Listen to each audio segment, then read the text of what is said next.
Bom dia, boa tarde, boa noite, sejam todos muito bem-vindos. Rodrigo hoje aqui junto com o Arthur Rossi para trazer para vocês um review diferente, um review interessante, mas não muito, pelo menos na minha ótica, mas aí vamos ver o que o Arthur achou desse novo filme do Mamonas, dessa cinebiografia adaptada e inspirada nesse conjunto irreverente de Guarulhos que teve a carreira abreviada de forma tão abrupta e inesperada. A molecada estava no auge do sucesso. Não sei se faria o mesmo sucesso hoje em dia, lembrando que a época era outra, o que era permitido e aceitável também era diferente de hoje em dia. Eu particularmente gosto do trabalho que eles deixaram, dou muita risada. É uma coisa para não ser levada a sério. São músicas interessantes, mas é besterol. Então é aquela musiquinha que você rola no churras da metade pro fim. Todo mundo se diverte, todo mundo conhece, todo mundo dança.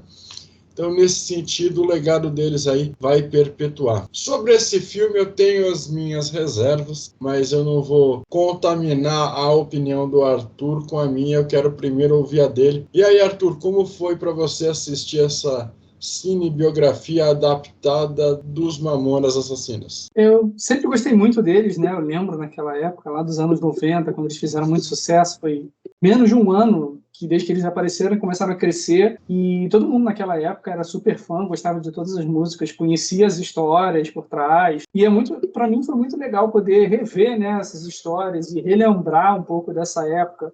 Então acho que assim, o filme em si ele vai agradar muito mais quem teve uma ligação especial durante algum momento da vida com a banda, seja por causa de um momento que viveu, daquela época mesmo, que tocava em todo canto. E a parte mais engraçada é que eu, por ser criança naquela época, eu não fazia ideia do que eles falavam na música, mas estava lá cantando e dançando junto, cantava errado para poder não cantar a besteira, porque não sabia qual era o errado, a inocência de todo mundo cantando. E eu lembro que a maioria das pessoas que eu conhecia, que tinha idade, até que eu conheci depois, entendi que eu estava errado, que era aquela referência que tinha, porque eu não conhecia o certo, que era o besterol que era. Hoje em dia eu rio muito mais da situação de eu dançar, cantar e não entender do que da própria música em si. Mas poder relembrar desse momento foi muito bom. Acho que o filme ele cobriu de certa forma, né, a história toda, onde quando chega lá no final, acho que não é nenhum spoiler, nenhum mistério que acontece, né, ele interrompe o filme muito antes, assim, quer dizer, um pouco antes de acontecer, quem sabe,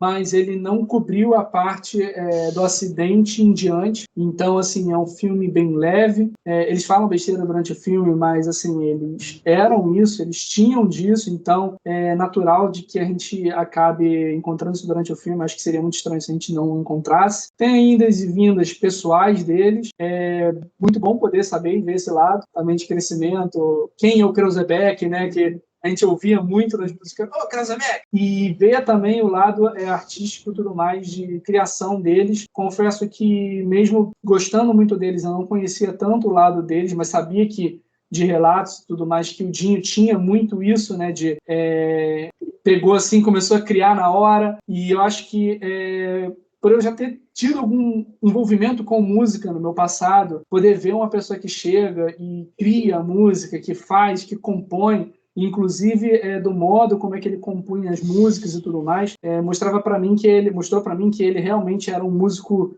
muito, como eu posso dizer, preparado de certa forma naturalmente, ele tinha esse dom musical, e eu acho que também concordo com o Urso que hoje em dia talvez eles não fariam o mesmo sucesso, mas dado a capacidade do Dinho e da própria banda também, não só dele, de se reinventar, de se desdobrar em cima da hora, que eles tinham esse poder deles, né? Acho que eles iriam se adaptar sim conforme o tempo ia passando, eles iam envelhecer bem. Não sei se no final a banda seria tudo que ela ainda é hoje, né?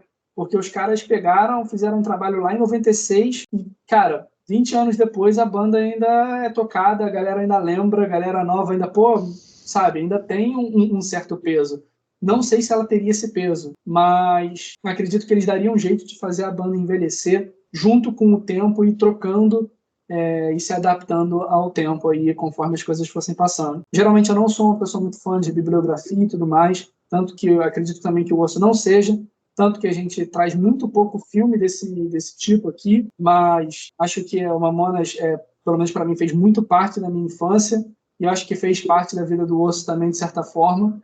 Então, fica a homenagem para eles, que acho que, apesar de tudo, de serem que eles são pessoas difíceis em alguns momentos, assim, a gente vê que o próprio filme retrata isso. Inclusive, eu acho que é a pérola do filme você poder ver um pouco deles de trás do que a gente via mesmo aquela parte mais animada e tudo mais, e via que eles eram animados por natureza ali no filme, né? Basicamente isso, não tem muito o que falar quando é um filme de biografia, não foge muito da realidade, não tem spoiler. Para quem é fã, vale a pena. Para quem não é fã, mas conhece a história, tem alguma curiosidade, também vale a pena, e fica isso. Vale a pena Verdade, Edu, você falou tudo. Eu acho que para quem é fã, compensa cumprir tabela, vai assistir, você vai encontrar pontos que você vai gostar. Concordo com você, ele tinha uma peculiaridade musical, uma genialidade, ele tinha algumas sacadas, que é uma coisa ímpar, é uma coisa que existe pouco. Ele pegava qualquer tipo de situação, ele pegava 2, 3 notas e transformava numa música engraçada, numa música divertida. Ele usava elementos do cotidiano. Então essa sacada musical, esse feeling nasce com a pessoa. Isso não se aprende em conservatório, por melhor que seja o conservatório, não se aprende nas melhores faculdades e institutos de música. Isso é uma coisa que nasce com a pessoa. É complicado gerir o ego, porque eram muitos egos ao mesmo tempo, uma molecada muito nova, uma coisa que ficou muito retratada na mídia na época que a banda estava explodindo. Eram as namoradas do Dinho, os envolvimentos românticos dele, até porque ele usava isso como tema de algumas músicas. Você tem aí o Pelados em Santos, que ele praticamente fala de um encontro romântico com a menina, tal, não sei o que, ele romantiza isso, ele satiriza isso, e ficou muito en passant nessa cinebiografia. Eles não retrataram essa pessoa propriamente dita.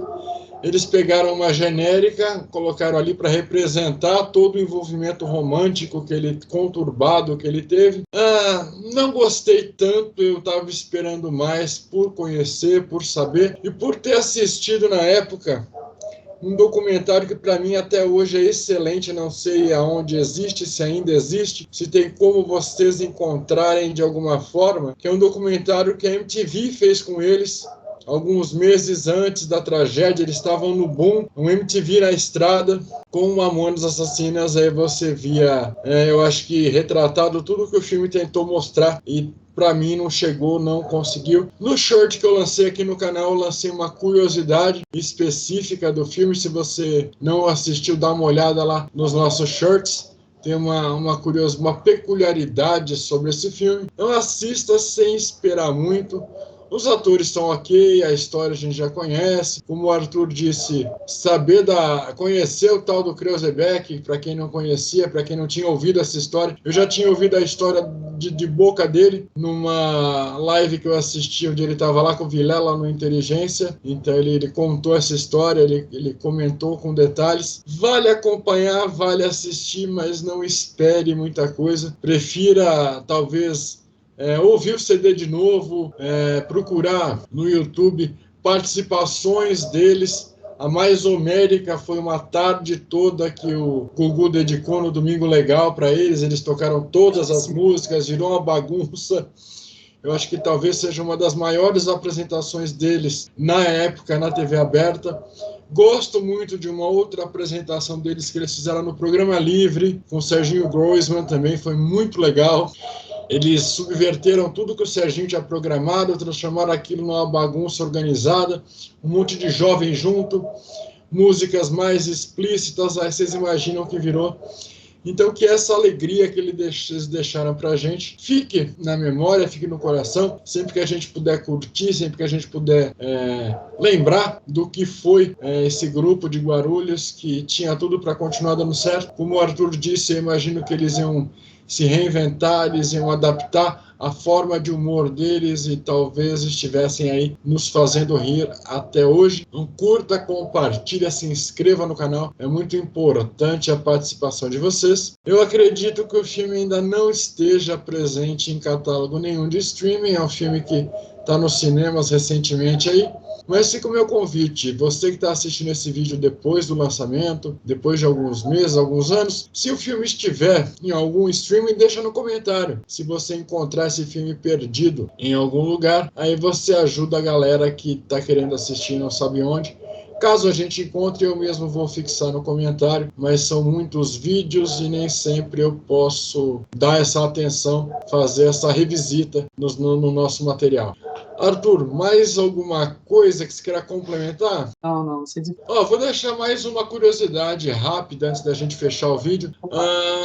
O nome do grupo faz alusão, claro, àquela fruta, aquela mamona, todo mundo conhece aí, todo mundo que foi criança conhece, uma fruta espinhosa, venenosa, que a gente usava para brincar, era munição para quando vai brincar de polícia e ladrão e tudo mais. Mas também faz alusão à grande comissão de frente de uma pessoa em especial. Eles já disseram em algumas entrevistas qual foi a musa inspiradora deles. E eu vou revelar para vocês. A imagem do CD, aquela comissão de frente avantajada, houve a inspiração na atriz Mary Alexandre. Então, foi inspirado em um trabalho fotográfico que ela fez, que eles tiraram a inspiração para fazer esse trocadilho entre o vegetal e as partes femininas. Inclusive, se vocês pesquisarem, vocês vão encontrar matéria comparando a referida foto com a capa e tudo mais, e até entrevistas da própria Mary falando sobre isso. É bem legal, é bem uma curiosidade bem interessante. Sabia dessa, Arthur? Não sabia. Tá vendo? É nóis, valeu! Valeu.